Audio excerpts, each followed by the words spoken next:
আমাকে 24 ঘন্টা সময় দেয়া হলো। আমি অনেক অনুরোধ করে 7 দিন সময় চাইলাম। পরে দেখলাম আমাকে আরও 24 ঘন্টা সময় দেওয়া। আচ্ছা, আমার দল যা করছে, আমি 24 ঘন্টার মধ্যে যে উত্তরটা দিছি সেই উত্তরটা দয়া করে আপনারা দেখা নিয়েন।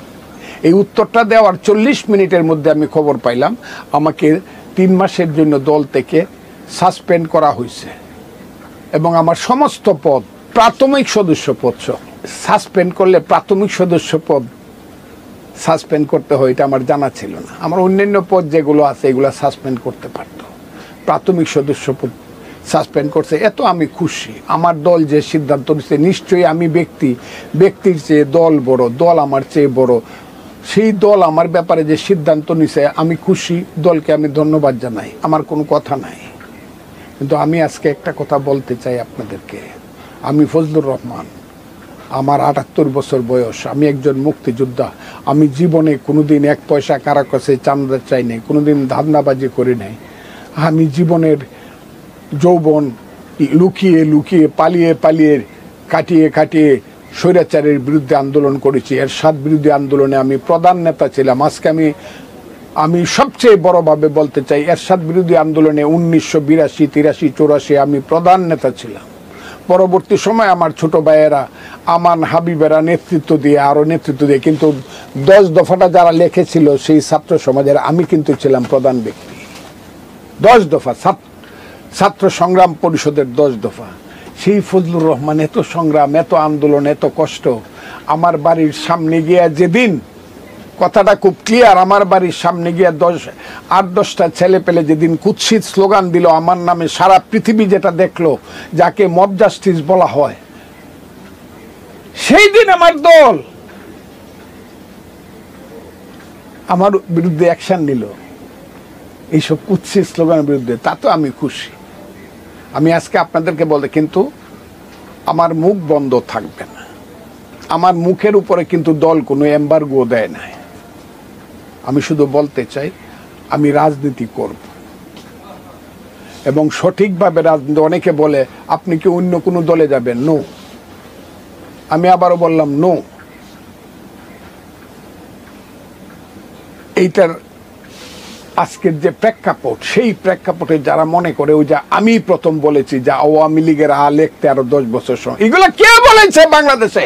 ফজলুর রহমানকে এক্সপেল করলে, ফজলুর রহমানকে মাইরে ফেললে এই কথা বাংলাদেশে কে বলবে?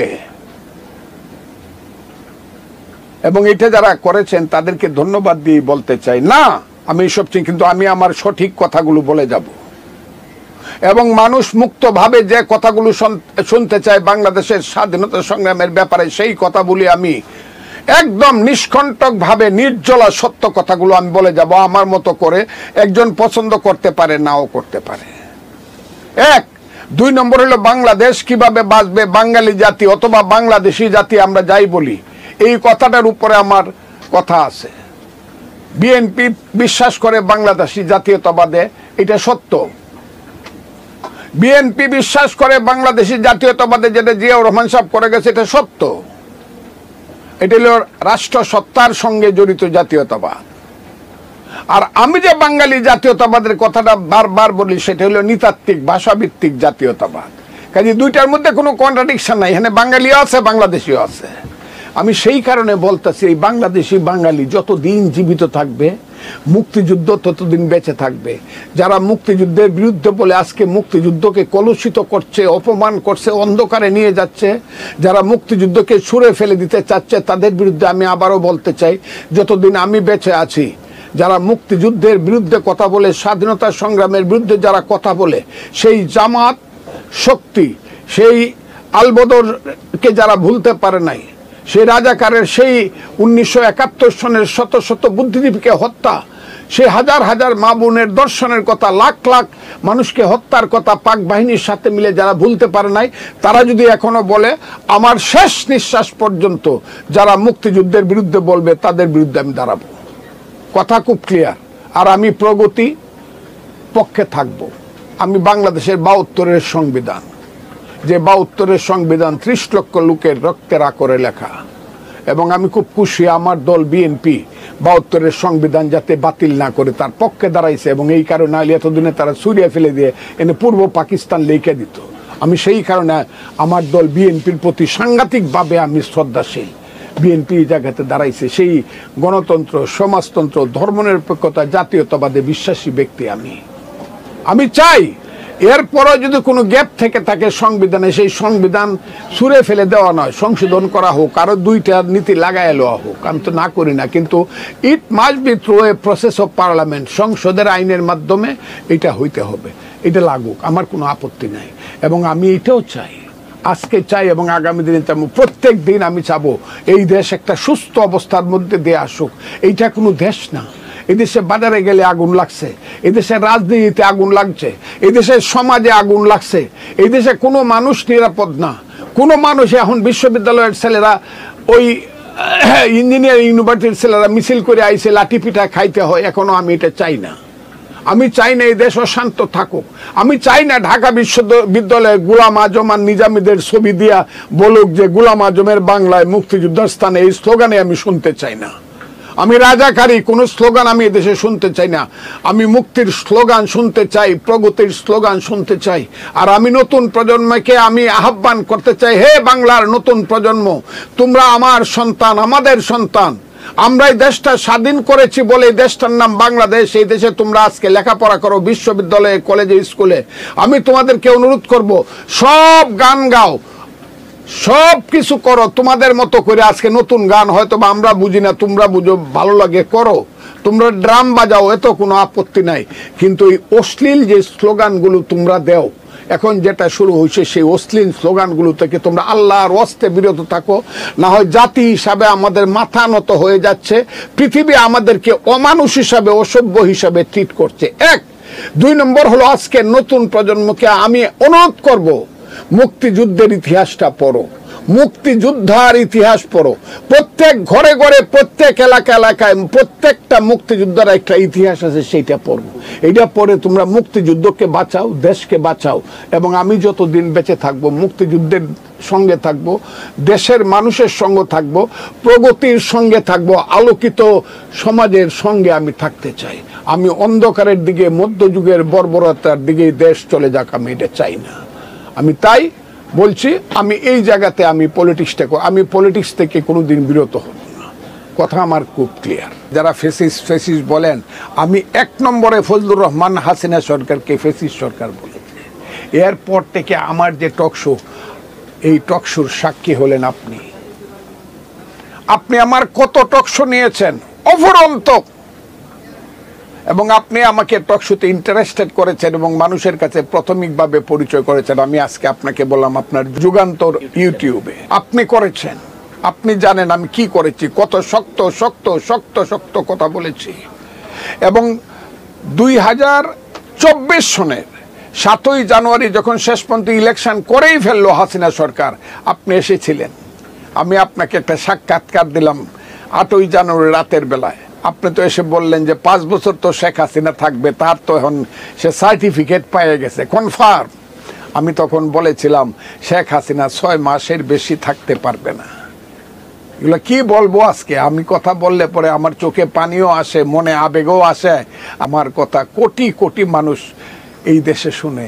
সেই ফজলুর রহমান আমি বলতেছি, আপনি যখন জিজ্ঞাসা করলেন কে শেখ হাসিনাকে সরাবে, আমি তখন আঙ্গুল তুলে বলেছিলাম আল্লাহ সরাবে। এবং আল্লাহর সেই বাণী আমি বলেছিলাম, ওয়াতাইজ্জু মান্তাস শাহু ওয়াতা জিল্লু মান্তাস শাহু বিয়াদিকাল খায়ের ইন্নাকা আলা কুল্লে শাইন খাতির।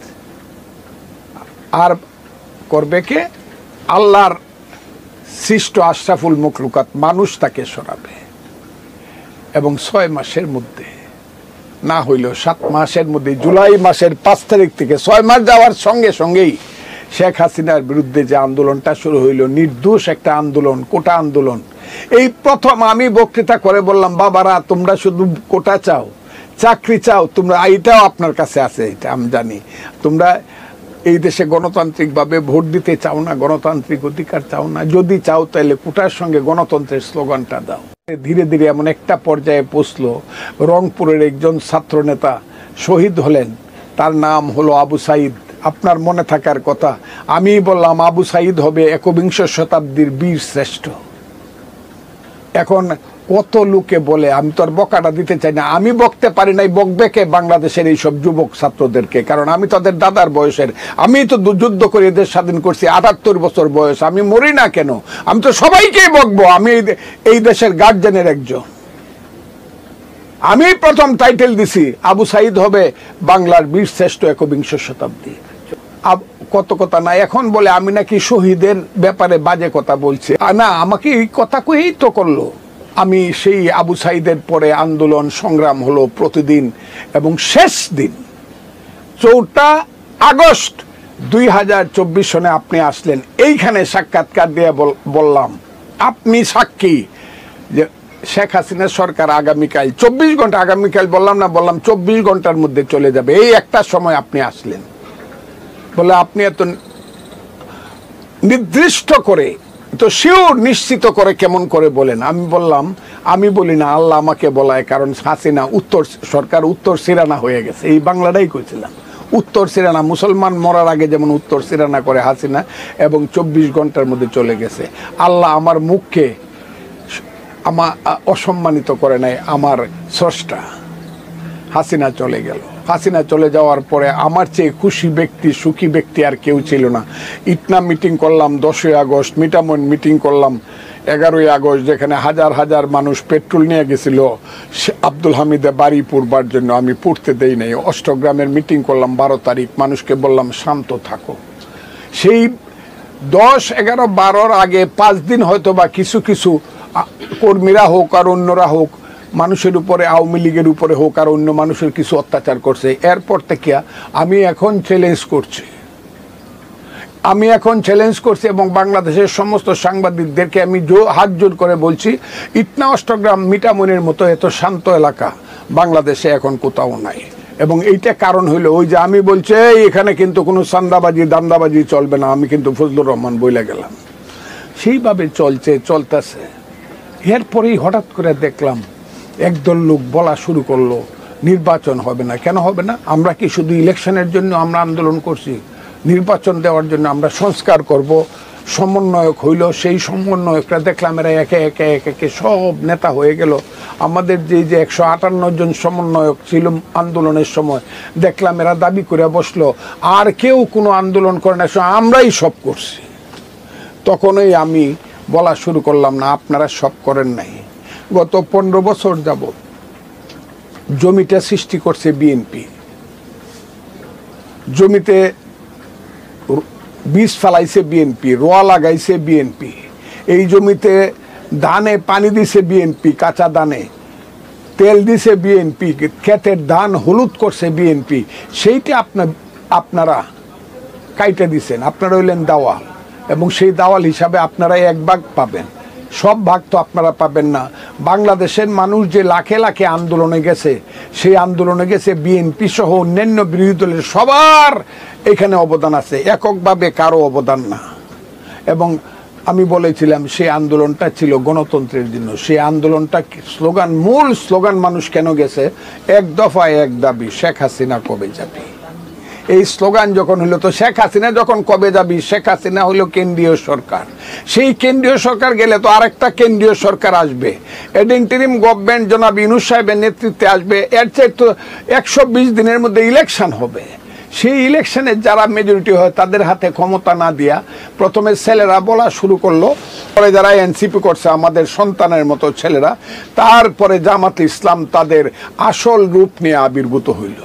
সেই আসল রূপে তারা প্রথমেই বইলে ফেললো, এই দেশে একবার স্বাধীনতা হয়েছিল 47 সনে প্রথম স্বাধীনতা, আর দ্বিতীয় স্বাধীনতা হয়েছে 24 সন, আর 71-এ একটা ঘটনা হয়েছে, এটা গন্ডগোল, ভাইয়ে ভাইয়ে লড়াই, আর এই ভাইয়ে ভাইয়ে লড়াইটা সৃষ্টি করছে দেশের একটা আমার পাশের দেশের ষড়যন্ত্রকারীরা, এবং তারা পত্র পত্রিকা লেখলো, তোমরা আল্লাহর কাছে মাপ চাও যারা অস্ট্রেলিয়ায় যুদ্ধ করছিল, যারা নিজেদেরকে মুক্তিযোদ্ধা বলো।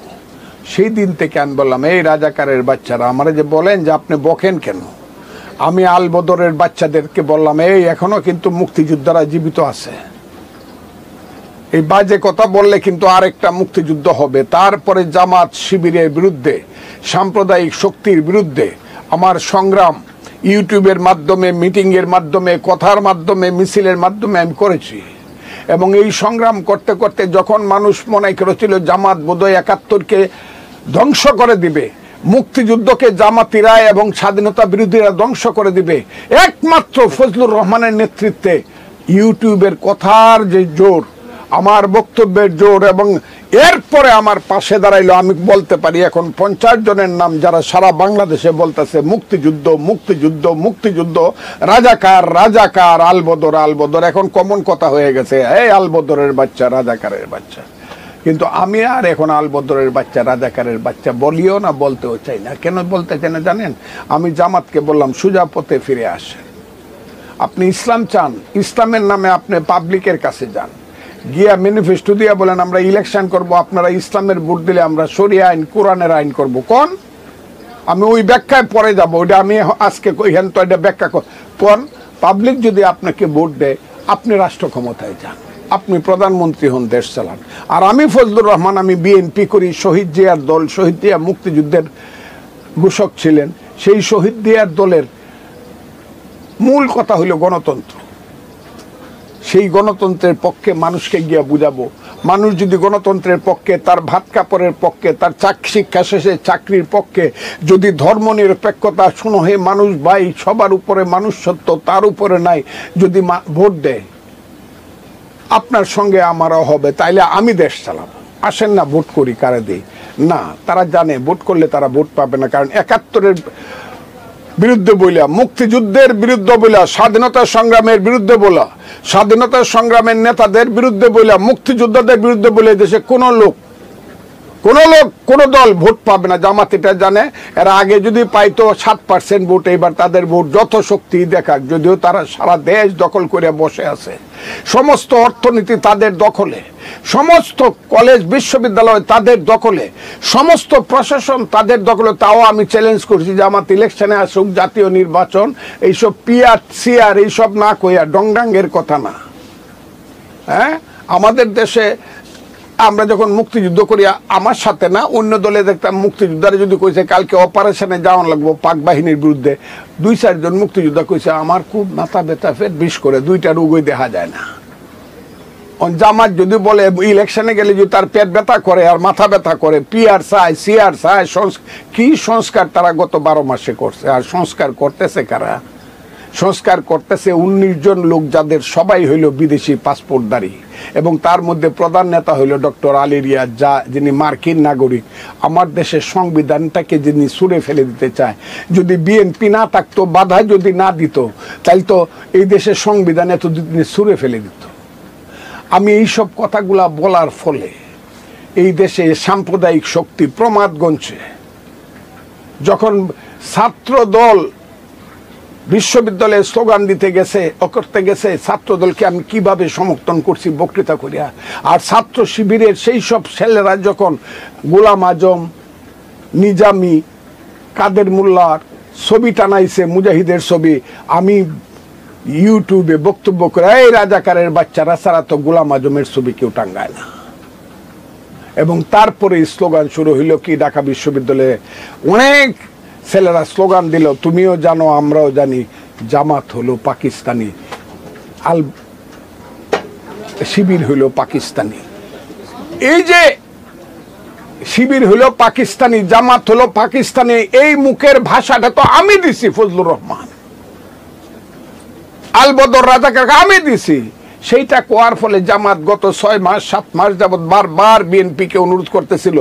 ওই যে একটা ছেলে মালয়েশিয়া থাকতো, তার নাম ডক্টর ফয়জুল হক, আজকে নামটা বললাম, তার নাম কইলেও মুখ গন্ধ করে, এগুলো নাম বলতে চাই না আমি, রাজাকারের বাচ্চাদের নাম আবারও বললাম। ও বলছে আমি সেন্ট্রাল কমিটির মেম্বার বিএনপির, আমারে কত গালাগালি, ফজু পাগলা কত গালাগালি করছে। এখন কি করে, এত জালো কাটিয়ে একে জামাতের নমিনেশন, এমপি নমিনেশন দিছে। তাইলে এখন বাইরে হইলো যে জামাতের লোকজন বিএনপির ভিতরে থাকতো, বিএনপির নামদারি হইয়া। এটা কত, এটার সংখ্যা বলা যাবে না। যেমন ছাত্রলীগ, আওয়ামী লীগের মধ্যে ছিল, এরা তো হইলো চোরাই পার্টি, আমি এদেরকে চোরাই পার্টি বলি। এইসব চোরের দল বারবার বাংলাদেশের সবচেয়ে বড় দল বিএনপিকে অনুরোধ করতেছিল। ফজলুর রহমান এত কঠিন কথা বলে, তারে যদি আপনারা এক্সপ্লেন না করেন, আপনাদের সাথে মিল হবে না। এবং আমি যা শুনছি এটা আরো দুর্ভাগ্যজনক। বিদেশের একজন, অন্য দেশের একজন